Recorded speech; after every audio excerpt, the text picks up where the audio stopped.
Aji menceritakan semua yang ia alami kepada Koko. Koko hanya bisa terdiam mendengar pengakuan Aji.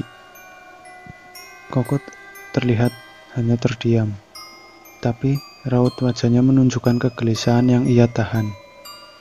Ia lalu mengusap-usap mukanya dengan kedua telapak tangannya. Ia menatap Aji dalam-dalam. Lalu ia mencengkram bahu Aji dengan cukup keras. "Aduh, sakit kok," bekik Aji. "Kamu lagi balik ngerjain aku kan, Ji?" bentak Koko. "Lepas kok." Aji berusaha menyingkirkan tangannya Koko dari bahunya, tapi usahanya sia-sia. Cengkraman Koko justru bertambah kuat. "Gara-gara aku terus-terusan cerita soal kereta kuda, sekarang kamu jadi ngarang cerita kayak gini supaya aku takut kan, Ji?" Sekali lagi Koko membentak Aji. "Sumpah kok, sumpah," jawab Aji dengan putus asa. Ia meringis menahan rasa sakit akibat cengkraman tangan Koko. Melihat ekspresi yang sudah seperti itu, Koko perlahan melepaskan tangannya. Ia terdiam memalingkan wajahnya ke jendela bus. Ia memandang keluar dengan tatapan kosong. Beberapa saat mereka terdiam, tenggelam dalam pikiran masing-masing. Hingga pada saat mereka tercekat karena sebuah suara lonceng terdengar cukup keras di telinga mereka. Mereka saling bertatapan. Lalu Aji menengok ke arah kiri belakang, mengintip dari kaca bus belakang. Ia lalu menghela nafas. "Lonceng gereja kok," ucap Aji lemas. Koko menghela nafas. Ia mulai berbicara lagi pada Aji. "Kamu tahu kan, Ji, aku paling gak bisa berhadapan sama hal-hal yang seperti itu. Aku paham kok, aku pun sama takutnya kayak kamu. Tapi aku ngerasa ada hal yang harus kita selesain," jawab Aji ketus. "Hal opo meneh, Cuk?" jawab Koko tak kalah ketusnya. "Nanti aku kasih tahu di rumahku. Pokoknya sepulang sekolah kamu harus mampir ke rumahku kok." Koko pun mengiyakan ajakan Aji tanpa tahu apa sebenarnya Aji rencanakan. Hari itu, belajar di sekolah seperti biasa. Tidak ada pembahasan mengenai kereta kuda. Hingga saat bel tanda berakhir pembelajaran terdengar, Koko langsung menghampiri Aji yang sedang merapikan bukunya di meja. "Jadi ndak?" tanya Koko datar. "Jadilah," jawab Aji sembari menggendong tasnya. Cuaca siang itu tidak begitu cerah, bahkan mendung seperti akan turun hujan. Angin pun tertiup cukup kencang. Aji menggosok-gosokkan lengannya saat hembusan angin itu menerpa kulitnya. "Kayak mau hujan gede ya kok?" "Iya, mana busnya belum datang lagi." Koko memandang ke arah segala arah, mencari keberadaan bus yang biasa mereka naiki yang tak kunjung datang. "Gawat ini kalau nanti malam hujan," gumam Aji kepada dirinya yang sedang didengar oleh Koko. "Gawat gimana maksudnya, Ji?" tanya Koko penasaran. Nantilah kalau sudah di rumah aku ceritain kok," jawab Aji sedikit gugup. Koko hanya memandang Aji dengan tatapan menelisik tanpa mau bertanya lagi. Ia paham betul sifat Aji yang kalau sudah bilang nanti, pasti didesak bagaimanapun, ia tidak akan mau bercerita sekarang. Keadaan semakin sepi. Teman-teman sekolah mereka satu persatu sudah mulai meninggalkan sekolah. Tetesan air pun mulai jatuh dari langit. "Aduh, hujan ini kok." "Balik ke dalam sekolah yuk, Ji," teriak Koko sembari berlari ke gerbang sekolah. Namun, sialnya ternyata gerbang sekolah sudah digembok oleh penjaga sekolah. "Dan Cuk, masih siang kok sudah dikunci," gerutu Koko. "Pantes udah dikunci, udah jam 3 kok." Aji melihat jam di tangannya. Hah? Gak kerasa, Ci. Itu. Koko menunjuk ke sebuah gubuk bekas pedagang mie ayam di sebelah sekolah. Mereka berlari bersama menerjang hujan. Aji meletakkan tas ranselnya di atas kepala untuk menadai badannya supaya tidak terkena air hujan. Namun, hujan semakin besar hingga membuat tubuhnya basah kuyup. Sampailah mereka di gubuk itu. Aji melepas bajunya dan memerasnya, supaya air keluar dari serat-serat kainnya. Koko terdiam. Ia terus memperhatikan punggung Aji. Ia melihat ada sesuatu di punggung Aji dan menyipitkan matanya berusaha melihat sesuatu yang terdapat di punggung Aji. Koko mendekat. Ia memegang punggung Aji dari belakang. Apa kok? Tanya Aji terheran. Koko tidak menjawab pertanyaan Aji. Tangannya menyikap kaos dalam Aji. Astagfirullah, pekik Koko kaget. Apa kok? Ada apa kok? Jangan bikin aku takut toh. Aji pun membalikkan badannya. Ia melihat wajah Koko berubah menjadi sangat pucat. Kok? Ada apa kok? Aji menggoncang-goncangkan tangannya Koko. Punggung kamu, Ci. Punggung kamu kenapa kok? Tanya Aji makin penasaran. Koko pun mengambil HP dari dalam tas dan memotret punggung Aji. Astagfirullah, ucap Aji saat melihat foto punggungnya. Di foto tersebut terlihat ada 3 tanda seperti bekas cakaran yang cukup dalam. Kamu kok ndak merasa perih atau apa, Ci? Tanya Koko terheran. Aji pun sama herannya dengan Koko. Ia menggelengkan kepalanya. Dari tadi gak kerasa kok, sekarang baru terasa perih. Aji mencoba meraba punggungnya.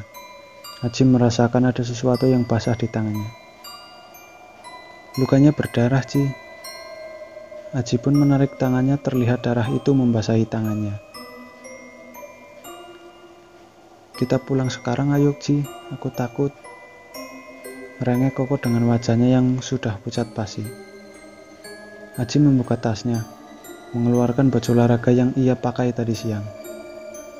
Tolong elapin lukaku kok, pinta Aji. Dengan tangan gemetar, Koko menuruti permintaan Aji yang membasuh lukanya. Ji, ayo pulang sekarang. Koko kembali mengulangi perkataannya. Ia nampak kebingungan. Bagaimana mereka bisa pulang dengan keadaan sedang hujan lebat? Belum lagi jarak dari sekolah menuju rumah lumayan jauh. Aji berpikir sejenak. Ia melihat ke arah jalan, ada seorang tukang becak yang sedang berteduh di depan toko yang tutup. Tapi, terlalu jauh jarak ke rumah bila ditempuh dengan menggunakan becak. Dan pastinya akan sangat mahal ongkosnya. Tapi Koko terus mendesak untuk pulang. Akhirnya, Aji memerintah Koko untuk memanggil tukang becak tersebut untuk mendekat. Bapak tukang becak itu tersenyum kegirangan saat Koko memanggilnya. Beliau langsung mengenakan mantel dan menghampiri mereka. Mau pulang kemana, Dek? Ayo Bapak antar, tanya beliau dengan ramah. Ke Jalan Sedapsari nomor 80, Pak, jawab Koko. Waduh, lumayan jauh ya, 2 orang lagi. Beliau menggaruk kepalanya sambil berpikir sejenak. Koko merogoh saku celananya hanya tersisa 15.000. Lalu Aji menambahkan uangnya 10.000.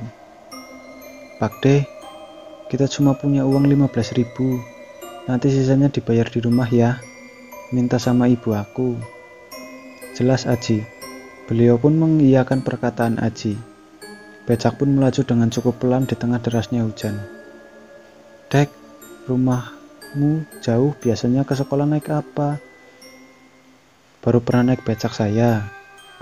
Beliau mengajak Aji dan Koko mengobrol. Biasanya naik bis Pak De, cuma hari ini kayaknya bis ndak datang, jawab Aji sembari memakai lagi baju seragamnya yang sebelumnya ia lepas. Darah di lukanya pun sudah mulai berhenti keluar. Walah, ada nggak tahu toh, kan supir bus sama angkot lagi pada demo di kabupaten. Terus tadi anak-anak dijemput sama mobil Satpol PP diantar pulang. Loh, kok kita ndak lihat mobil Satpol PP ya Pak Dek? Tanya Koko keheranan. Memangnya adik keluar dari sekolah jam berapa? Pak Dek tadi siang ngelihatnya mobil Satpol PP itu lumayan gasik datangnya Dek. Beliau menjelaskan. Oh iya pantas, sudah sepi ya kok. Iya Ji, jawab Koko. Itu rumahnya yang cat hijau Pak De. Becak pun menyeberang menuju rumah cat warna hijau yang terletak di kanan jalan. Mereka pun turun. Sebentar ya Pak De, saya ambil uang kurangannya di dalam dulu. Aji pun masuk ke dalam mencari ibunya. Saat Aji sudah mendapatkan uangnya dan sedang berjalan ke arah depan, tiba-tiba ia mendengar teriakan Koko. Pak, tunggu sebentar Pak. Pak De, teriak Koko. Lah, opo kok? Kok babaknya pergi? Ini aku bawain uangnya. Aji menyodorkan uang di tangannya. Ndak tahu Ji, tadi pas becaknya putar balik, kayak orang ketakutan terus langsung pergi. Jelas Koko. Mereka berdua pun masuk dalam rumah Aji dengan bingung. Hari ini rasanya kok aneh banget ya Ji? Aji mengangguk. Aku ganti baju ya kok. Iya, aku pulang dulu aja Ji. Mau ganti baju sama makan. Nanti aku langsung kesini pas sudah selesai. Koko pun meninggalkan rumah Aji. Selang 20 menit kemudian, Koko kembali datang ke rumah Aji dengan menenteng sebuah tas kresek kecil. Apa itu kok? Tanya Aji penasaran. Betadine Ji, jawab Koko.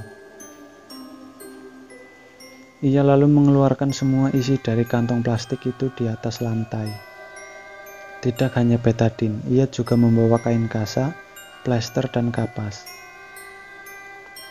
Sini aku obatin Ci. Koko bermaksud membuka kaos Aji dari belakang. Namun, Aji dengan pelan menepisnya. Eits, ndak usah kok. Udah ini tinggal aja, nanti biar ibuku yang obatin. Aji memasukkan kembali betadine dan perlengkapan lainnya ke dalam kresek, lalu meletakkannya di sudut ruangan. Ada hal lebih penting yang harus kita omongin kok. Aji lalu menutup pintu kamarnya dan ia mulai berbicara tentang rencananya. Kita harus tahu apa tujuan dia kemari kok.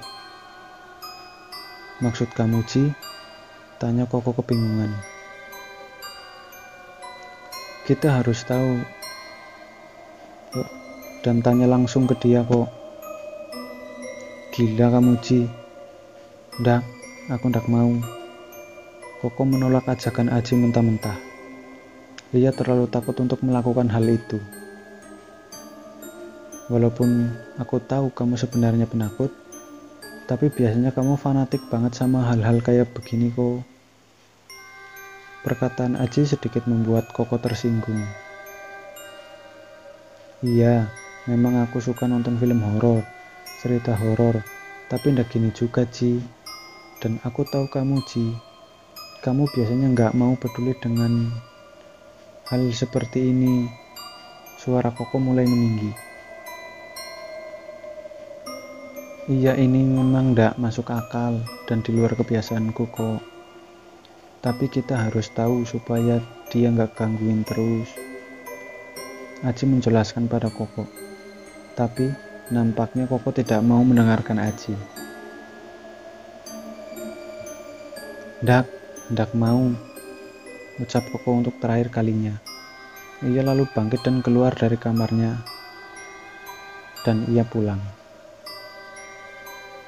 Aji tidak memaksa Koko. Ia paham betul bagaimana sifat Koko yang penakut. Aji memutuskan untuk melakukannya sendiri nanti malam. Aji hanya menghabiskan sore itu di dalam kamarnya. Ia berusaha mengobati lukanya sendiri dengan mengandalkan kaca yang terdapat di lemari pakaiannya. Sore berganti malam. Sudah 2 kali Bu Uci meminta Aji keluar dari kamarnya untuk makan bersama. Tapi Aji menolak.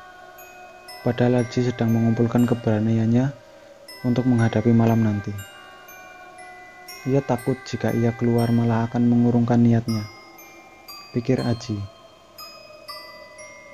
Pukul 19.30, Aji sudah merebahkan badannya.